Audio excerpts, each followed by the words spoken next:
여러분, 4월 22일 수요일이 어떤 날인지 알고 계세요? 테슬라가 2026년 첫 번째 성적표를 꺼내놓는 날입니다. 장마감 이후에 어닝콜이 예정돼 있는데 솔직히 저는 이번 발표가 최근 몇 년 중에서 가장 흥미로운 콜이 될 거라고 생각해요.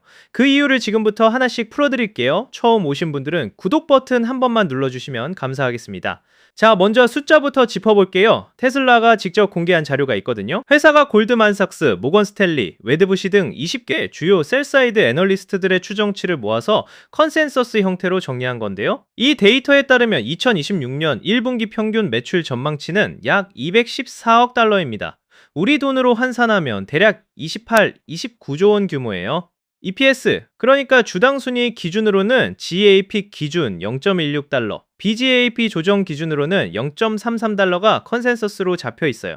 BGAP 조정 EPS 0.33달러라는 숫자가 어느 정도 수준인지 감이 잘 안 오실 수 있는데 작년 같은 분기랑 비교하면 맥락이 딱 잡힙니다. 2025년 1분기 당시 테슬라의 조정 EPS는 0.27달러였고 매출은 193억 4천만 달러였거든요. 지금 나온 2026년 1분기 전망치가 0.33달러니까 수익성 측면에서는 전년 동기 대비 약 22% 성장을 시장이 기대하고 있는 셈이에요.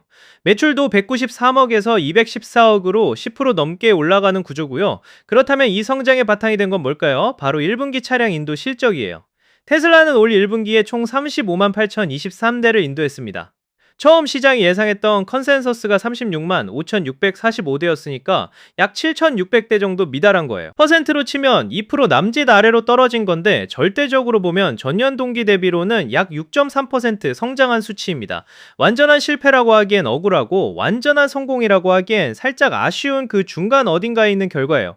이 인도 실적을 두고 시장에선 의견이 엇갈렸어요. 살짝 못 미친 게 맞긴 한데 글로벌 자동차 시장 자체가 관세 이슈나 소비 심리 위축 등 여러 변수에 노출돼 있다는 점을 감안하면 6%대 성장이 결코 나쁜 숫자는 아니거든요. 그래서 어닝콜에서 경영진이 이 숫자를 어떤 식으로 설명하느냐, 특히 마진 방어를 어떻게 했느냐가 이번 발표의 핵심 관전 포인트 중 하나로 꼽히고 있습니다. 그런데 솔직히 말씀드리면 이번 어닝콜에서 매출이나 EPS보다 더 주목받을 주제들이 있어요. 그게 뭔지 지금부터 얘기해 볼게요. 첫 번째는 라인업 재편입니다. 테슬라가 모델 S와 모델 X 생산을 공식 종료했다는 사실 알고 계셨나요? 테슬라의 플래그십 레거시라고 부를 수 있는 두 차종인데 현재는 마지막 시그니처 에디션 유닛들만 한정적으로 판매 중이에요. 테슬라가 이 두 모델을 헌정의 의미로 마무리하고 있다고 표현했을 정도니까 어느 정도 퇴장의식을 갖춘 마무리라고 볼 수 있죠. 문제는 이 두 차량이 빠져나간 자리, 그러니까 테슬라 라인업에서 프리미엄 상단 포지션이 비어버렸다는 거예요. 투자자들 입장에선 이게 상당히 신경 쓰이는 부분이에요. 시장에서는 이 공백을 채울 차량으로 고급 SUV 신모델이나 오랫동안 예고만 되어 온 차세대 로드스터가 언급되고 있어요. 어닝콜 Q&A 세션에서 이 공백을 어떻게 채울 건지 직접적인 질문이 나올 게 거의 확실시되거든요. 일론 머스크가 어떤 대답을 내놓느냐에 따라 주가 흐름이 출렁일 수 있습니다. 두 번째 핵심 주제는 사이버캡이에요. 테슬라의 로보택시 사업인데 이게 이번 달, 그러니까 2026년 4월에 대량 생산 체제에 돌입한다고 예고가 돼 있었거든요. 투자자들이 확인하고 싶은 건 두 가지예요. 예정대로 양산이 시작됐는지, 그리고 감독 없는 완전 자율주행 첫 서비스, 즉 운전자 없이 달리는 첫 상업용 운행이 언제 시작될지에 대한 구체적인 일정이에요. 테슬라가 이 타임라인을 얼마나 명확하게 제시하느냐가 이번 어닝콜의 또 다른 하이라이트가 될 겁니다. 세 번째는 AI 하드웨어 로드맵이에요. 머스크가 최근 AI5 칩 설계가 완료됐다고 직접 확인했는데 거기서 끝이 아니라 AI6 작업과 도조 3 개발도 이미 시작됐다고 밝혔어요.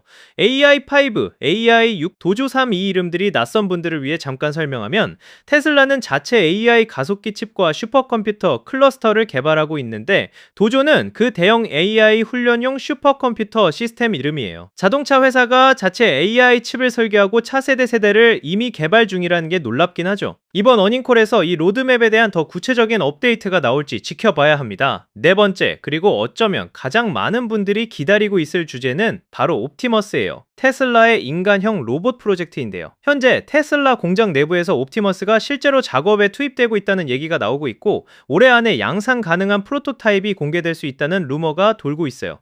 머스크가 어닝콜에서 옵티머스가 공장에서 일하고 있다는 발언이라도 하면 그 순간 시장 반응이 어떻게 될지 태조를 오래 봐오신 분들은 이미 짐작하실 것 같아요. 이렇게 놓고 보면 이번 어닝콜은 단순히 1분기 실적이 예상치를 넘었냐 못 넘었냐의 싸움이 아닌 거예요. 테슬라가 전통적인 자동차 제조사에서 AI 로보틱스 기업으로 얼마나 구체적으로 얼마나 빠르게 전환하고 있는지를 확인하는 자리에 가깝습니다.